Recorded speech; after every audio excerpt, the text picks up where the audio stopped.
Hi hello guys నమస్తే అందరికీ నేను మీ BTR welcome to BTR film laboratory. Big boss season 9 episode 38 update ఏంటన్నది మాట్లాడుకుందాం. హౌస్ అయితే ఓపెనింగ్ మంచి వేడివేడిగా స్టార్ట్ అయింది. ఆయిషా ద్వారా ఏదైతే బిగ్ బాస్ చెప్పారో వైల్డ్ కార్డ్ ఎంట్రీస్ ఎవరైతే ఉన్నారో వాళ్ళు ఒక పర్సన్ ని చూస్ చేసుకోవాలి, ఆ పర్సన్ వచ్చి ఇద్దరిని నామినేట్ చేయాలి, వైల్డ్ కార్డ్ పర్సన్స్ ని నామినేట్ చేయకూడదు అని చెప్పి వైల్డ్ కార్డ్ ఎంట్రీ మాధురి గారు రీతు చౌదరికి అవకాశం ఇచ్చారు. రీతు చౌదరి ఇద్దరిని నామినేట్ చేసింది, భరణి గారిని, దివ్య గారిని. భరణి గారి కోసం రీజన్ ఏం చెప్పిందంటే నేను మిమ్మల్ని నమ్మాను, మీరు నన్ను మోసం చేసేసి ట్రస్ట్ బ్రేక్ అయింది, అందుకు నేను మిమ్మల్ని నామినేట్ చేస్తానని చెప్పింది. సేమ్ దివ్య ఆల్సో కూడాను ఏంటంటే నీవు చాలాసార్లు ఫేవర్గా ఆడుతున్నావు, ఆయనతోనే ఆడుతున్నావు, ఇంకెవరితోని మాట్లాడట్లేదని చెప్పి దివ్యాన్ని నామినేట్ చేయడం జరిగింది. ఈ నామినేషన్లో భరణి గారిది ఒక నామినేషన్ అయితే మాధురి గారు వచ్చి దివ్యాన్ని సేవ్ చేయడం జరిగింది. నెక్స్ట్ టర్న్ సంజన గారి దగ్గరికి వెళ్ళింది, రాము రాథోడ్ని నామినేట్ చేసింది, భరణి గారిని కూడా నామినేట్ చేసింది. రాము రాథోడ్స్ మాత్రం సరైన పాయింట్స్ చెప్పి అసలు సంజన గారిని మరి తుక్కు కింద స్మాష్ చేసినట్టు ఆన్సర్లు ఇచ్చాడు. భరణి గారు కూడాను మామూలుగా ఇవ్వలేదు ఆన్సర్లు. సంజన గారు వాషౌట్ అయిపోయారు అసలు కంప్లీట్గా. ఎందుకంటే ఆవిడ గేమింగ్ ఎలా ఉందంటే ఎయిమ్ చేసి ఆవిడ మాత్రం ఏదో ఆడుతున్నట్టు ఫీల్ అయిపోవడం కరెక్ట్ కాదు. సంజన గారు భరణి గారిని టార్గెట్ చేశారు. భరణి గారు దానికి కౌంటర్ మామూలుగా ఇవ్వలేదు. ఎందుకంటే ఆయన యొక్క హ్యుమానిటీ గ్రౌండ్స్ గురించి మాట్లాడడం కూడా జరిగింది సంజన గారు. బట్ ఆయన ఒకటే ఒక సమాధానం ఇచ్చారు, ఈ హౌస్ లోంచి నువ్వు బయటకు వెళ్ళిపోవాల్సిన పరిస్థితి వచ్చినప్పుడు ఫస్ట్ టైం నేనే నీకు హెల్ప్ చేశాను, ఆ టైము దానివల్లే నువ్వు లోపలికి వచ్చావు, లేకపోతే నువ్వు లోపలికి రావు అని చెప్పి గట్టిగా వార్నింగ్ ఇచ్చాడు. కృతజ్ఞతా భావం హౌస్లో ఎక్స్పెక్ట్ చేయడం కూడా తప్పే. సిచ్యువేషన్స్ ఎప్పుడు ఎలా ఉంటాయో తెలియదు. అప్పుడే పంపించేసి ఉంటే ఈరోజు ఇంత రచ్చ ఉండదు కదా. భరణి గారు మీరెందుకు మీ ఆబ్జెక్ట్ని సాక్రిఫైస్ చేసి మీరు ఆవిడ దగ్గర ఇప్పుడు హ్యుమానిటీ లేదు అని అనిపించుకోవాల్సిన అవసరం ఏంటి? సో హెల్ప్ ఎప్పుడు కూడాను ఒక పర్సన్ గురించి పూర్తిగా తెలియకుండా మనం హెల్ప్ చేయకూడదు. అది మనం ఒకటి తెచ్చుకున్నామంటే అది ఎక్కడో దగ్గర ఏదో దానికి ఉపయోగపడుతుంది. సో అది ఇక్కడ ఇలా యూజ్ చేయడం వల్ల అది మిస్యూజ్ అయినట్టే కదా, మీరు తెచ్చుకున్న ఆబ్జెక్ట్ యొక్క వాల్యూ పడిపోయినట్టే కదా. అక్కడ సంజన గారికి భరణి గారు ఎక్స్ప్లెనేషన్ ఇచ్చే ప్రాసెస్లో గట్టిగా అరవడం, విను అనడం, అది ఎంతవరకు కరెక్ట్? అక్కడ ఎదురుగా ఉన్నది ఒక లేడీ, అది మనం అర్థం చేసుకోవాలి. ఒక మదర్, ఆవిడ వయసులో మీ ఏజ్ ఉండొచ్చు, లేకపోతే మీకంటే చిన్నవాళ్ళు అయి ఉండొచ్చు, కానీ అలాగా విను అనడం కరెక్ట్ కాదు. అంత గ్రాంటెడ్గా మాట్లాడడం కరెక్ట్ కాదు. శ్రీజ గారి విషయంలో కూడా మీరు చాలా గ్రాంటెడ్గా తీసుకున్నారు. శ్రీజ గారిని వెనక్కి లాగేయడం, నెట్టేయడం, తోసేయడం కిందకి, అది కరెక్ట్ కాదు. ఎందుకంటే వాళ్ళు లేడీస్ చాలా సెన్సిటివ్గా ఉంటారు. ఓకే, వి యాక్సెప్టెడ్, బిగ్ బాస్ హౌస్లో జెండర్ డిఫరెన్స్ అనేది లేదు, అందరు ఈక్వలే. బట్ కాన్షియస్గా ఉన్నప్పుడు మనం చేసినా పర్వాలేదు.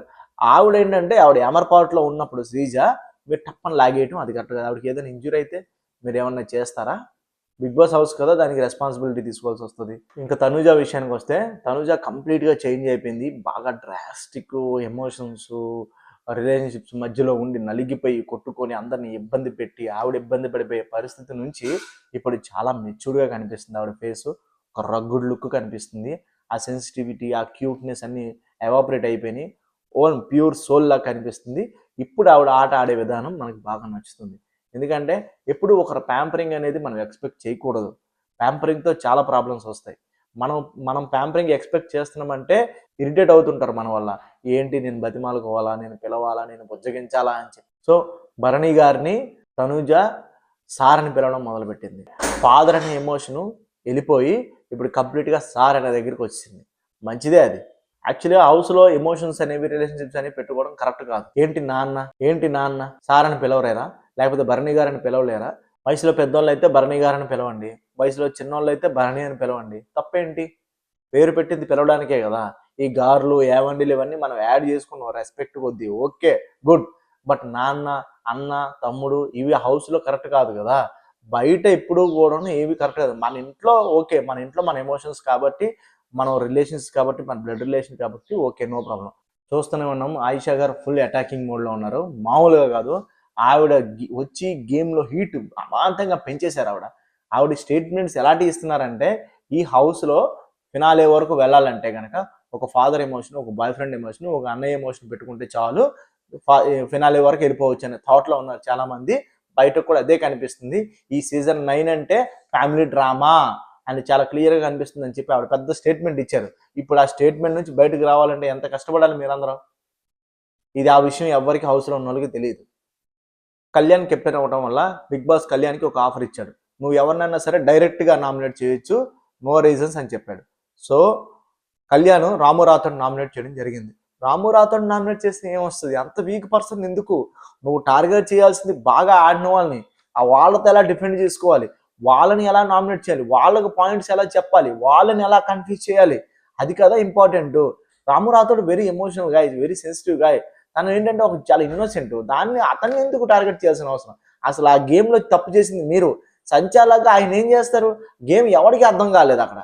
మీరు రాంగ్ ప్రాసెస్లో చేస్తున్నప్పుడు ఆయన గైడ్ చేసే విధానం బాగుంది, బట్ మీ దగ్గరకు వచ్చి ఆపేయలేడు కదా. గేమ్ ఫౌల్ అని చెప్పి మీ దగ్గర ఉన్న బాల్ తీసేయలేడు కదా. అది మీకుండాలి కామన్ సెన్స్, ఇలా ఆడాలని చెప్పి. అక్కడ చేసిన మిస్టేక్స్ మీరు మళ్ళీ ఆయన్ని బ్లేమ్ చేసి ఆయన్ని నామినేట్ చేయాల్సిన అవసరం ఏంటి? దట్ ఈస్, అది కూడా నువ్వు ఒక కెప్టెన్గా ఏం తనుజ గారిని చేయలేవా? ఏం రీతుని చేయలేవా? ఏం డిమాండ్ చేయలేవా? ఏం సంజన గారిని చేయలేవా? ఛాన్సెస్ ఉన్నాయి, బట్ నువ్వు చేయలే. ఎందుకు? రాము రాథోడ్ పర్ఫెక్ట్గా ఉన్నాడు, స్ట్రిక్ట్గా ఉన్నాడు, సంచాలకుగా బాగా చేస్తున్నాడు, కెప్టెన్గా బాగా చేశాడు, నాగార్జున గారు పొగిరాడు, ఆడియన్స్ నుంచి మంచి అప్లాజ్ ఉంది, హౌస్లో మంచి అప్లాజ్ ఉంది. నువ్వు తట్టుకోలేకపోతున్నావు అంతే. కళ్యాణ్ సమవుజ్జితో ఎప్పుడైనా ఆట ఆడాలి. నువ్వేంటి అసలు? అక్కడ ఎవరికి సమవుజ్జి కాదు నువ్వు అసలు. ఫస్ట్ ఆఫ్ ఆల్ అందరికంటే ఫస్ట్ నువ్వు బయటకు వచ్చేయాలి, కానీ నువ్వు రావట్లే. ఏదో ఒక విధంగా ఏదో ఒక సాకుతో తప్పించుకొని తిరుగుతున్నావు. ఖచ్చితంగా ఒక 2-3 వీక్స్లో నువ్వు బయటకు వచ్చేస్తావు, నో డౌట్ అందులో. చూశారు కదా, వైల్డ్ కార్డ్స్ వచ్చిన తర్వాత ఆటలో హీట్ అనేది పెరిగిపోయింది, భయంకరంగా పెరిగిపోయింది. మేల్ పర్సన్స్ కానీ ఫీమేల్ పర్సన్స్ కానీ మామూలుగా ప్రజెంటేషన్ చేయట్లేదు. రమ్య కానీ, మాధురి కానీ, లేకపోతే ఆయిషా కానీ, వీళ్ళ ముగ్గురు సరైన 5 స్టార్స్ దించారు బిగ్ బాస్. సో ఇది గైస్ ఈరోజు అప్డేట్. చూసి ఎంజాయ్ చేశారు అనుకుంటున్నాను. సబ్స్క్రైబ్ చేయండి, లైక్ చేయండి, కామెంట్ చేయండి. నా వీడియోస్ ఎదుటి వాళ్ళ సజెషన్స్లోకి వెళ్తాయి. జై హింద్.